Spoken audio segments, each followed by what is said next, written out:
യൂദിത്ത് അധ്യായം 14. യൂദിത്ത് അവരോട് പറഞ്ഞു, സഹോദരന്മാരെ ശ്രദ്ധിക്കുവിൻ, ഈ തല കൊണ്ടുപോയി കോട്ടമതിലിൽ തൂക്കിയിടണം. പ്രഭാതമായി സൂര്യനുദിച്ചു തുടങ്ങുമ്പോൾ വീരന്മാരെല്ലാവരും ആയുധങ്ങളുമെടുത്ത് ഒരു നേതാവിൻ്റെ കീഴിൽ പട്ടണം കടന്ന് അസിറിയരുടെ പുറംതാവളത്തിനെതിരെ എന്ന ഭാവേന സമതലത്തിലേക്ക് പുറപ്പെടണം. എന്നാൽ താഴേക്ക് ഇറങ്ങരുത്. അവർ ആയുധങ്ങളുമെടുത്ത് പാളയത്തിലേക്ക് ചെന്ന് അസീറിയൻ സേനാധിപതികളെ ഉണർത്തും. അവരുടനെ ഹോളോഫർണസിൻ്റെ കൂടാരത്തിലേക്ക് ഓടും, പക്ഷേ അവനെ കാണുകയില്ല. അപ്പോൾ ഭയവിഹുലരായി അവർ പലായനം ചെയ്യും. തത്സമയം നിങ്ങളും ഇസ്രായേലിൻ്റെ അതിർത്തിക്കുള്ളിൽ വസിക്കുന്നവരും പിന്തുടർന്ന് ചെന്ന് അവരെ വെട്ടിവീഴ്ത്തണം. ഇതിനെല്ലാം മുൻപേ അമ്മോന്യനായ ആഖ്യോറിനെ ഇങ്ങോട്ട് നയിക്കുക. ഇസ്രായേൽ ഭവനത്തെ നിന്ദിച്ചവനും മരണത്തിലേക്കെന്ന പോലെ തന്നെ നമ്മുടെ അടുക്കിലേക്ക് അയച്ചവനുമായ മനുഷ്യനെ അവൻ കണ്ട് തിരിച്ചറിയട്ടെ. അവർ ആഖ്യോറിനെ ഉസിയായുടെ ഗൃഹത്തിൽ നിന്ന് വിളിപ്പിച്ചു. അവൻ വന്നപ്പോൾ ജനക്കൂട്ടത്തിൽ ഒരാളുടെ കയ്യിൽ ഹോളോഫർണസിൻ്റെ തല കണ്ട് മൂർച്ഛിച്ച് കമിഴ്ന്നു വീണു. അവർ എഴുന്നേൽപ്പിച്ച ഉടനെ അവൻ യൂദിത്തിൻ്റെ പാദത്തിൽ വീണ് മുട്ടിന്മേൽ നിന്നുകൊണ്ട് പറഞ്ഞു, യൂദായുടെ കൂടാരങ്ങളിലെങ്ങും നീ വാഴ്ത്തപ്പെടും. ഏത് രാജ്യത്തായാലും ആളുകൾ നിന്റെ പേര് കേട്ടാൽ ഭയചകിതരാകും. ഈ ദിവസങ്ങളിൽ നീ എന്തെല്ലാമാണ് ചെയ്തതെന്ന് പറഞ്ഞാലും. അപ്പോൾ യൂദിത്ത് താൻ അവരെ പിരിഞ്ഞു പോയ ദിവസം മുതൽ അവരോട് സംസാരിക്കുന്ന ആ നിമിഷം വരെയുള്ള തൻ്റെ പ്രവർത്തനങ്ങൾ ജനത്തിൻ്റെ മുമ്പിൽ വെച്ച് അവനെ വിവരിച്ച് കേൾപ്പിച്ചു. അവൾ പറഞ്ഞു തീർന്നപ്പോൾ ജനം ആർപ്പ് വിളിക്കുകയും നഗരമാകെ ആഹ്ലാദധ്വനികൾ മുഴക്കുകയും ചെയ്തു.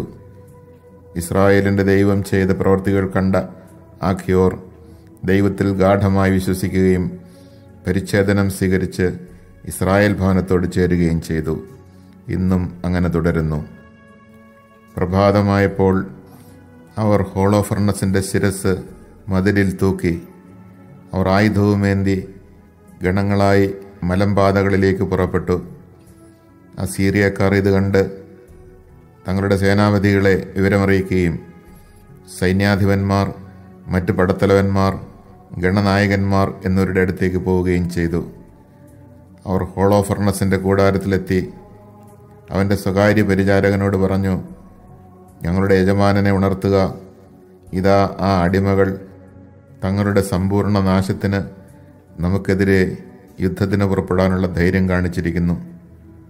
ബഗോവാസ് അകത്ത് പ്രവേശിച്ച് കൂടാരവാതിലിൽ മുട്ടി. അവൻ യൂദിത്തിൻ്റെ കൂടെ ഉറങ്ങുകയാണെന്നത്രേ അവൻ ധരിച്ചത്. മറുപടി ലഭിക്കായകയാൽ അവൻ വാതിൽ തുറന്ന് ഉറക്കറയിൽ പ്രവേശിച്ചപ്പോൾ ഹോളോഫർണസ് ശിരസറ്റ് തറയിൽ കിടക്കുന്നതാണ് കണ്ടത്. ശിരസ് അപ്രത്യക്ഷമായിരുന്നു. അവൻ ഉറക്കെ നിലവിളിക്കുകയും ഏങ്ങിക്കരയുകയും വസ്ത്രം കീറുകയും ചെയ്തു. അവൻ യൂദിത്ത് പാർത്തിരുന്ന കൂടാരത്തിലെത്തി. അവളെ കാണാഞ്ഞതിനാൽ പുറത്ത് ആളുകളുടെ അടുത്തേക്ക് ഓടിച്ചെന്ന് വിളിച്ചു പറഞ്ഞു, ആ അടിമകൾ നമ്മെ ചതിച്ചു. ഒരു ഹെബ്രായക്കാരി നെബൂഖദ്നേസർ രാജാവിൻ്റെ ഭവനത്തിന് അപമാനം വരുത്തിയിരിക്കുന്നു. ഇതാ ഹോളോഫർണസ് നിലത്ത് കിടക്കുന്നു. അവൻ്റെ ശിരസ് ജഡത്തിൽ കാണുന്നില്ല. അസീറിയൻ സൈന്യാധിപന്മാർ ഇത് കേട്ടപ്പോൾ പരിഭ്രാന്തരായി വസ്ത്രം കീറി. പാളയത്തിൽ അവരുടെ നിലവിളികളും അട്ടഹാസങ്ങളും ഉയർന്നു.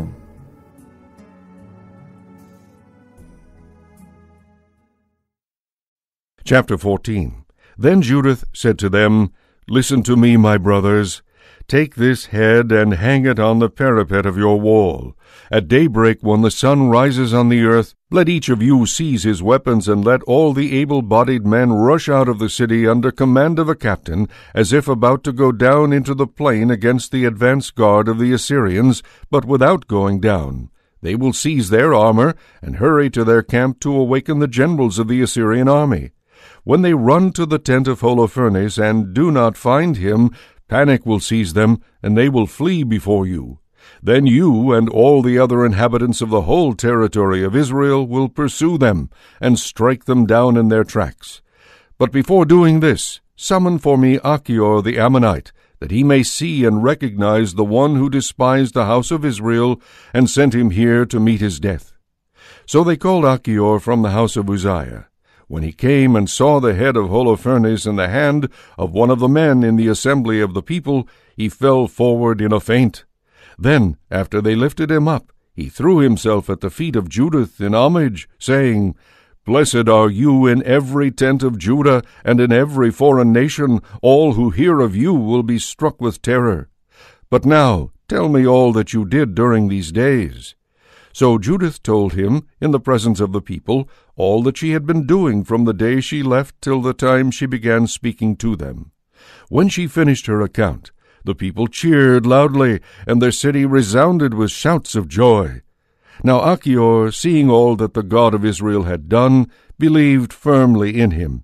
He had the flesh of his foreskin circumcised, and he has been united with the house of Israel to the present day. At daybreak they hung the head of Holofernes on the wall. Then all the Israelite men took up their arms and went to the slopes of the mountain. When the Assyrians saw them, they notified their captains. These in turn went to the generals and division leaders and all their other commanders. They came to the tent of Holofernes and said to the one in charge of all his things, "Waken our master, for the slaves have dared come down to give us battle to their utter destruction." Bagoas went in and knocked at the entry of the tent, presuming that he was sleeping with Judith. As no one answered, he parted the curtains, entered the bedroom, and found him lying on the floor, a headless corpse. He broke into a loud clamor of weeping, groaning, and howling, and rent his garments.